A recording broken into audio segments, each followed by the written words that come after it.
Padahal Pak, kalau Bapak periksa tuh ya dalam kitab-kitab hadis, Bapak akan dapatkan sebetulnya itu dua hadis yang berbeda. Allahu Akbar kabira walhamdulillah katsira wa subhanallah bukratan wa asila. Tik, ini hadis wajah tuh hadis yang lain.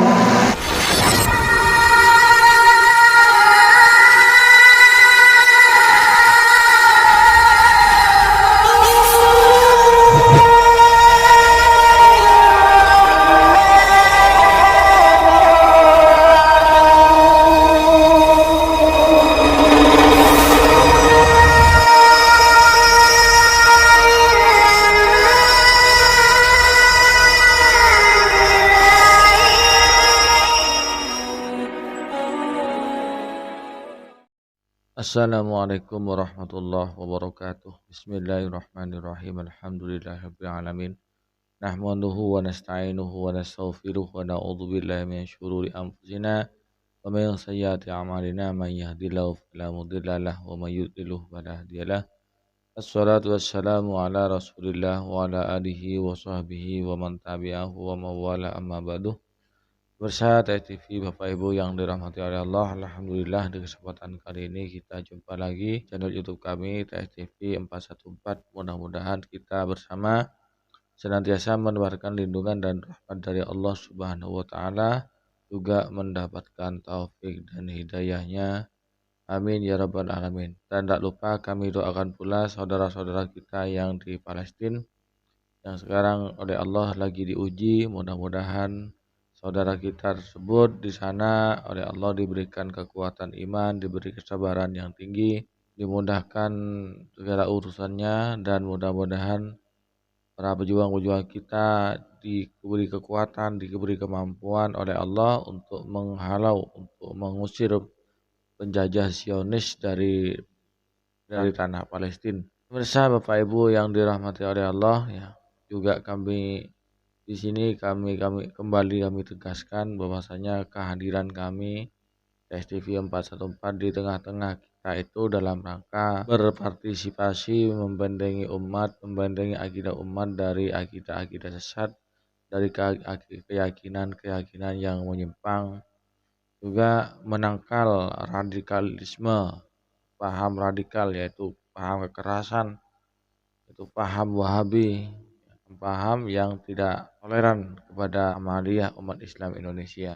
Pemirsa TV yang dirahmati oleh Allah, ini kami lanjutkan dari video yang kemarin masalah doa iftitah. Yahya Badrul Salam mempermasalahkan iftitah. Jadi akan saya urut ya.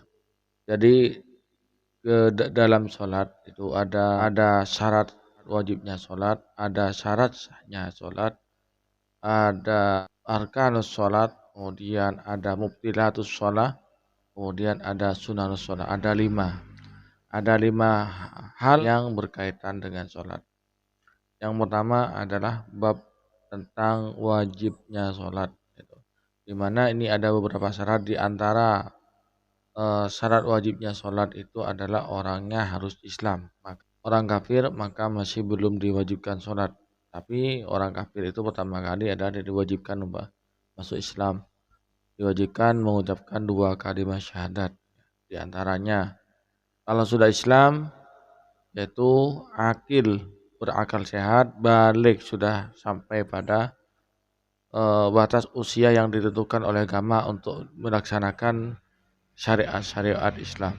Kemudian ada syarat sahnya sholat. Ketika syarat-syarat wajibnya sholat ini sudah semua terpenuhi, maka ketika mau melaksanakan sholat maka ada syarat sahnya.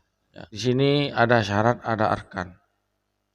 Ulama ya mendefinisikan kedua-duanya, yaitu membedakan dua-duanya ini, karena syarat ini ma wajabah wastamarah, sesuatu yang wajib di dalam sholat dan harus terus-menerus. Di antaranya ya syaratnya adalah yang paling mudah adalah toharah, itu sucinya badan dari najis dan dari hadas. Begitu pula pakaian harus suci dari najis. Tempat kita harus suci dari najis. Itu syarat sahnya. Nah, sucinya anggota badan dari hadas dan najis, sucinya pakaian dan tempat yang kita tempati untuk sholat, itu sejak dari awal sholat sampai akhir sholat itu harus suci. Itu namanya ma wajaba wastamarrah. Dari awal sholat sampai sholat selesai. Kemudian ada rukun.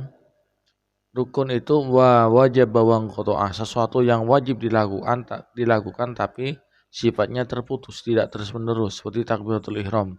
Seperti takbiratul ihram. Takbiratul ihram ini tidak terus-menerus sifatnya, yaitu hanya pertama kali kita melakukan sholat. Tuh. Itu sifatnya kan tidak terus-menerus. Takbiratul ihram. Setelah itu yang wajib ya baca Fatihah. Setelah itu ruku, setelah itu sujud itu. Dan itu sifatnya bergantian, istafet. Sifatnya istafet tidak terus-menerus. Kalau rukun terus-menerus dari awal sampai selesai. Kemudian rukun ini jika salah satunya ditinggalkan maka sholatnya tidak sah. Ada sunnah-sunnahnya. Kemudian ada batal-batal yang membatalkan sholat. Yang kami bahas di sini adalah tentang sunnahnya sholat. Dalam sunnah-sunnahnya sholat ada dua. Ya. Sunnah dalam sholat itu ada dua. Ada sunnat ab'ad, ada sunnat hayat. Nah, sunnah ab'ad itu adalah syahud awal dengan doa kunut. Itu sunnah ab'ad. Di mana keduanya itu sunnah mu'akkadah. Tapi ketika keduanya itu ditinggalkan, dengan sengaja ditinggalkan, maka sholat tetap sah. Sholatnya tetap sah. Namun sunnah untuk diganti dengan sujud sahwi. Baik disengaja atau lupa, maka sunnah diganti dengan sujud sahwi. Kemudian ada sunat hayat. Sunat hayat ini meskipun tidak dibaca, tidak dilakukan itu tidak masalah. Contohnya doa iftitah. Itu sunat hayat. Jadi yang sunat hayat ini di sini adalah terjadi ikhtilaf antara ulama ya. Yang ulama ijma yaitu tentang wajibnya sholat. Sholat wajib itu ijma semuanya ulama 4 mazhab semuanya sepakat ya. Sesuai dengan Al-Quran dan Sunnah. Ulama itu sepakat bahwasanya sholat itu wajib dan tentang rokaat-rokaatnya itu ulama dari 4 mazhab tidak ada perbedaan. Tidak ada perselisihan. Nah, tentang sunnah ini masalah furu'iyahnya yaitu sunnah hayatnya. Di sini sunnah hayat yang saya sebutkan tadi adalah doa iftitah. Di sini ulama 4 mazhab itu doa iftitahnya berbeda-beda. Namun beliau itu tidak saling menyalahkan satu dengan yang lainnya. Beda dengan orang-orang Wahabi. Orang-orang Wahabi tidak sesuai dengan yang mereka lakukan, maka orang Islam yang lain dianggap salah. Dianggap tidak diterima, tidak masuk surga itu. Ini salaf yang mana yang diikuti? Karena hadis Nabi itu bukan cuma satu, puluhan ribu hadis ya, bahkan ratusan ribu hadis Nabi itu ya. Jadi pakai mana saja pokoknya yang sesuai itu tidak masalah. Disalahkan oleh Yahya Badrus Salam. Ya. Seperti dalam video berikut ini. Allahumma Allahu Akbar kabira walhamdulillahi katsira, dan seterusnya boleh digabungkan dengan doa istiftah wajah tu atau tidak. Di masyarakat kita ini digabung. Ya, Allahu Akbar kabira walhamdulillahi katsira wa subhanallahi bukratan wa asila. Kemudian wajjahtu wajhiya lilladzi fataras samawati wal ard. Padahal Pak, kalau Bapak periksa tuh ya dalam kitab-kitab hadis, Bapak akan dapatkan sebetulnya itu dua hadis yang berbeda. Allahu akbar kabira walhamdulillahi katsira wa subhanallahi bukratan wa asila. Tik, ini hadis. Wajah tuh hadis yang lain. Jadi itu dua doa istiftah yang dijadiin satu, padahal itu sebetulnya berbeda. Perawinya pun berbeda, sahabatnya pun berbeda. Di sini pemirsa ya, ini mempermasalahkan doa iftitah.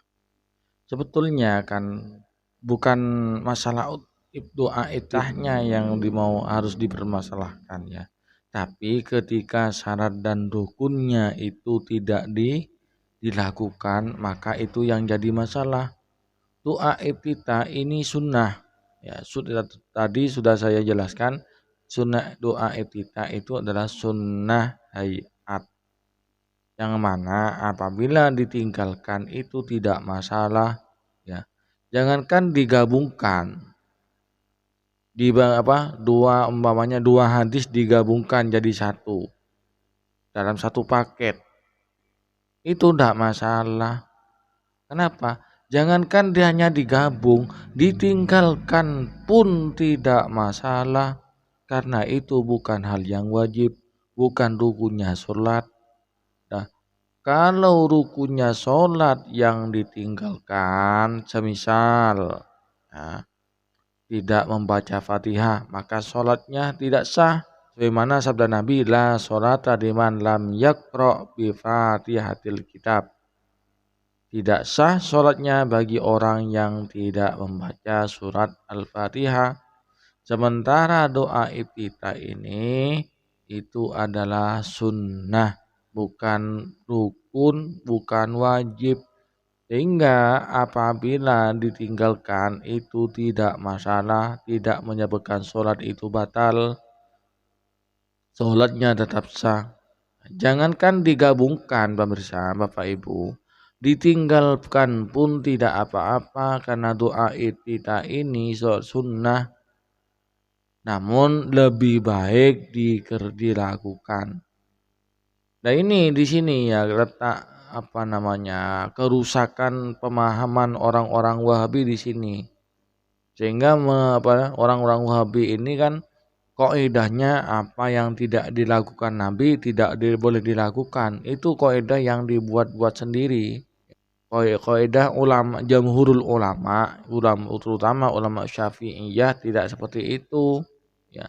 Selama masih ada dalil, meskipun dalil itu bersifat umum, maka dalil tersebut bisa kita gunakan.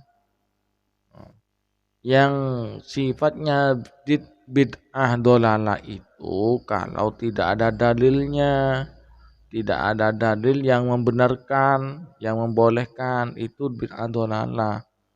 Ya kalau doa iftitah tadi dari Allahu akbar kabira walhamdulillahi katsira wa subhanallah wa asila, itu dengan inni wajjahtu, walaupun itu kalimat yang lain, artinya bacaan lain antara Allahu akbar dengan inni wajjahtu itu tidak masalah karena itu hal yang sunnah bukan wajib. Kan digabungkan, ditinggalkan, tidak dikerjakannya pun tidak membatalkan sholat. Pemahaman Wahabi, pemahaman rusak. Jadi di sini antara rukun dengan sunnah itu dicampur adukkan sehingga umat itu menjadi bingung mana yang wajib, mana yang sunnah ya. Kalau di kita aswaja itu jelas mana yang wajib, itu yang wajib apa saja dalam sholat, yang sunnah apa saja, yang rukun apa saja, yang membatalkan sholat apa saja, itu sudah jelas dipisahkan oleh ulama sehingga ketemu titiknya itu ada titik temunya. Oh kalau ini batal, oh ini wajib, kalau ini sunnah, kalau ini makruh, seperti itu. Nah ini pemahaman yang perlu kita luruskan karena ini pasti ini membuat masyarakat kacau pemahamannya. Saya meluruskan hal-hal seperti ini. Saya meluruskan seperti ini oleh jamaah Wahabi ini dianggap memfitnah. Ini kan otaknya sudah miring kan. Saya itu memfitnah meluruskan pemahaman yang salah. Memang apa ya? Kalau orang Islam mengikuti paham Wahabi, pas otaknya pindah ke bokongnya atau otaknya sudah beku, tidak bisa berfungsi. Apa seperti itu? Jadi orang Islam kalau sudah mengikuti manhaj salaf sehingga menjadi salah, manhaj salah, ya selalu menyalah-nyalahkan orang lain. Ketika diluruskan pemahamannya, maka yang meluruskan pemahaman dianggap salah, dianggap memfitnah. Ini ketololan jahlun morokkab seperti ini. Tolol yang tersusun ya. Tolol yang tersusun. Kami itu meluruskan bukan menfitnah, bahwasanya apa yang disampaikan itu salah. Ya kalau tidak mau disalahkan ya diem, tidak usah ceramah. Wong sebetulnya dia itu menyampaikan ceramah-ceramah itu sebetulnya referensinya kurang, ilmunya kurang, sudah mau ceramah. Apakah memang ini kualitas dari orang-orang Wahabi, orang-orang Salafi KW ini, orang-orang Salafi gadungan ini? Kualitas ustadznya seperti itu ya. Ilmu tidak seberapa, sudah ngebet untuk ceramah. Tapi kayaknya rata-rata seperti itu ya. Kembali lagi kepada pokok pembahasannya, masalah doa iftitah itu adalah sunnah hayat. Jangankan satu hadis dengan hadis lain tentang doa iftitah digabungkan, ditinggalkan pun tidak masalah, karena itu bukan rukun, bukan yang wajib. Nah kalau balu rukun yang ditinggalkan, rukun yang dirubah-rubah itu baru sholatnya tidak sah. Al-Fatihah digandeng dengan tasyahud, ya salah toh. Marilah cerdas saudara-saudaraku Salafi Wahabi ya. Jelas-jelas ya, orang Islam ikuti paham Wahabi itu semuanya berantakan ya. Akidahnya berantakan, hukum fikih, hukum ibadahnya berantakan ya, sudah campur aduk, tak bisa membedakan yang sunnah mana, yang wajib mana, yang rukun mana, yang syarat mana, dihancur sehingga kacau ini ya. Kalau di kita al-sunnah, fak demi fak itu sudah dibedakan, titik demi titik dibedakan. Pemirsa TV yang dirahmati oleh Allah, demikianlah apa yang saya sampaikan. Mudah-mudahan bermanfaat, menjadi tawawan ilmu, tambahan wawasan bagi kita bersama. Kurang lebihnya mohon maaf. Hadanallahu wa iyyakum. Wassalamualaikum warahmatullahi wabarakatuh.